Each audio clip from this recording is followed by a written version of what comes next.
Conectemos esta semana con un gran pintor, Alberto Durero, considerado uno de los grandes pintores y grabadores de la historia, y quien dio el banderazo al Renacimiento en la zona de Europa del Norte.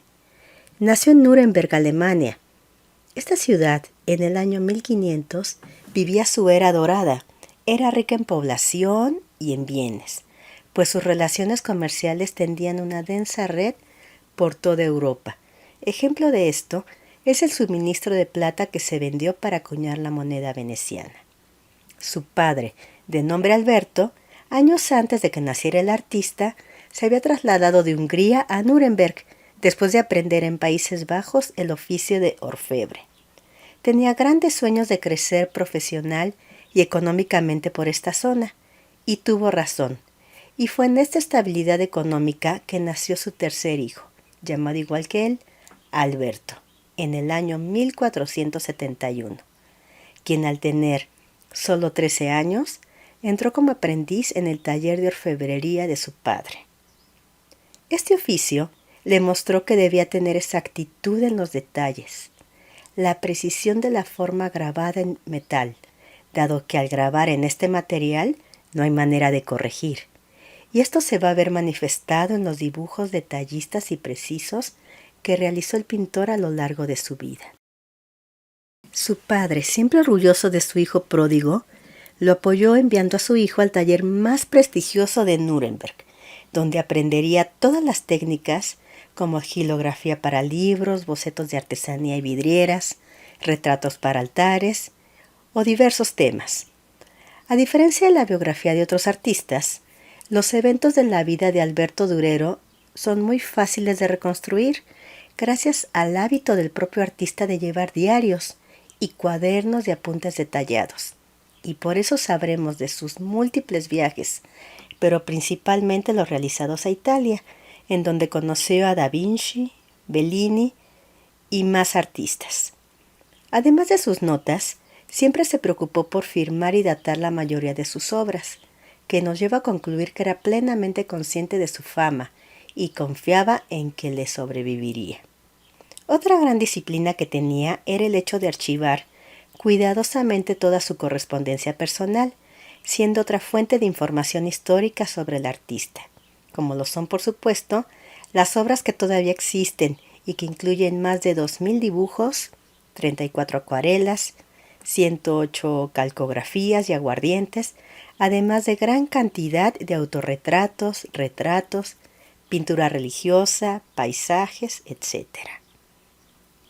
Durero como pintor tuvo una escuela renacentista, es decir, excelente trazo, anatomía perfecta, sobria, discreta en adornos, técnica de claro-oscuro, es decir, muchos contrastes, efectos de luz y sombra, y preciosista, pues pintaba hasta el más mínimo detalle, con calidad casi fotográfica.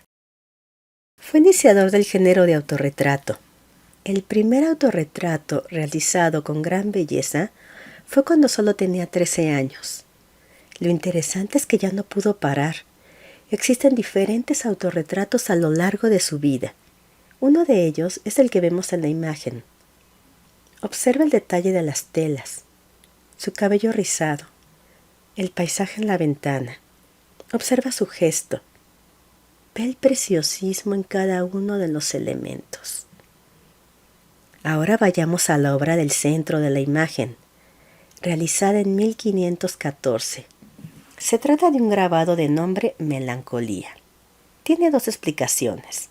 La primera y más sencilla es que es un ángel que está sentado en medio de una serie de elementos fáciles de distinguir, como la escalera y el perro. Da la impresión que el ángel tiene una cara triste, que está aburrido. Es la representación de lo que en pleno Renacimiento era la melancolía o el humor triste. Aquí se refieren al ser humano desde el punto de vista líquido. Para los doctores, tener presión alta era tener un humor sanguíneo alterado.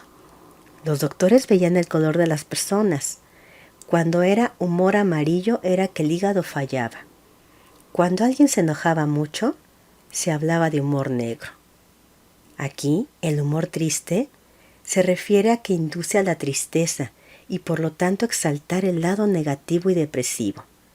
También podía ser lo opuesto y que entonces condujera a lo positivo, a la ensoñación, a volver a vivir o hacia la creación artística, científica y tecnológica.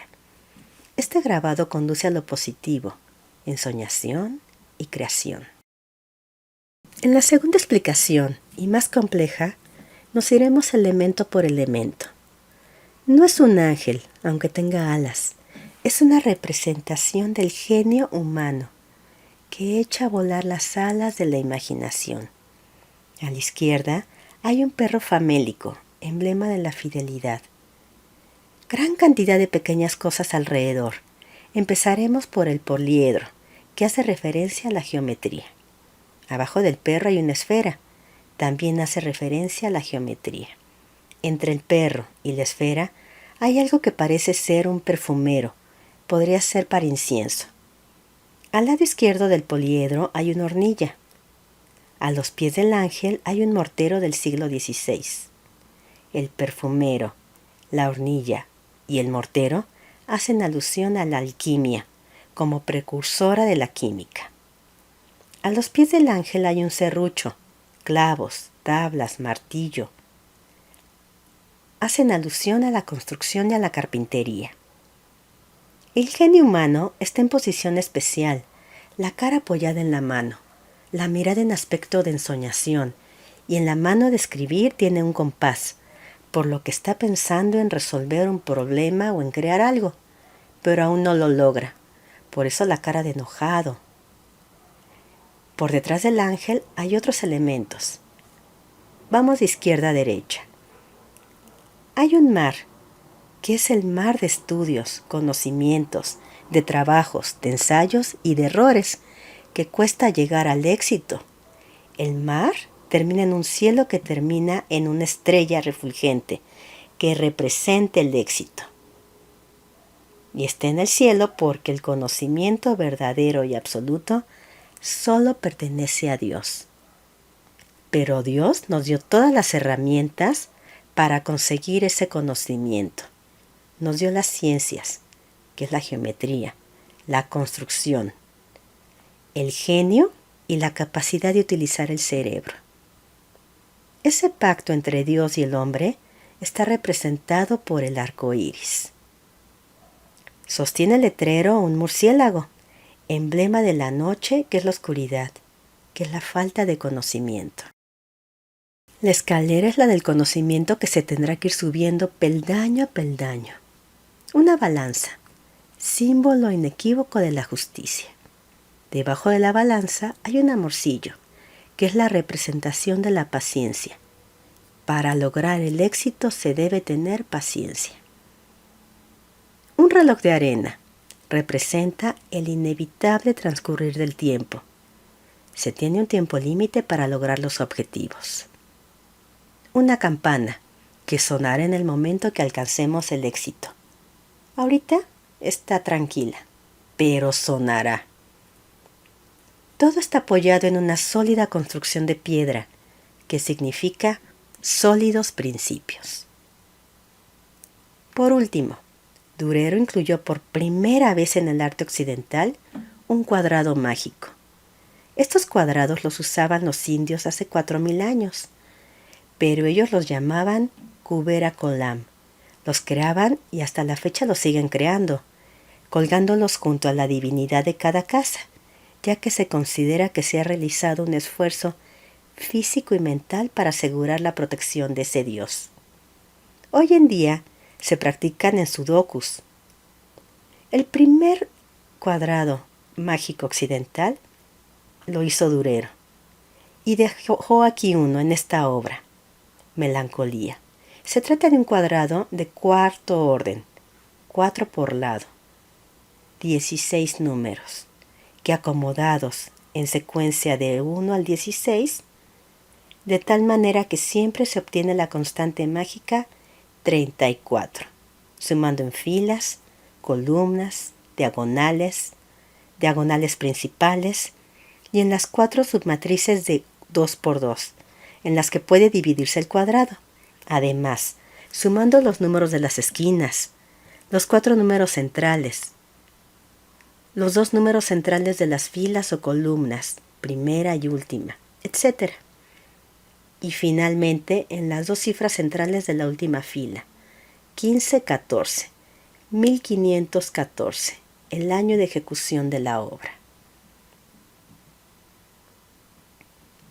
Siempre he admirado los autorretratos, pero en especial siempre me he conectado con Durero, ese artista sabio.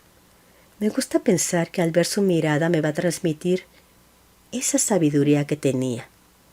Y definitivamente, pienso que la mirada son los ojos del alma, mostrándonos a nosotros mismos quiénes somos en realidad. Un autorretrato no se hace en unas cuantas horas. Se necesita tiempo de estudio, de estudiarnos, estudiar nuestros gestos, el brillo en nuestros ojos, las ventanas del alma. Y eso dejarlo plasmado para que todo el mundo nos vea de forma totalmente transparentes. ¿Has hecho alguna vez la prueba de verte por horas a un espejo y observar tu mirada? Observar y reflexionar en las emociones que en ese momento se reflejan en esa mirada. Interesante experimento, ¿no te parece?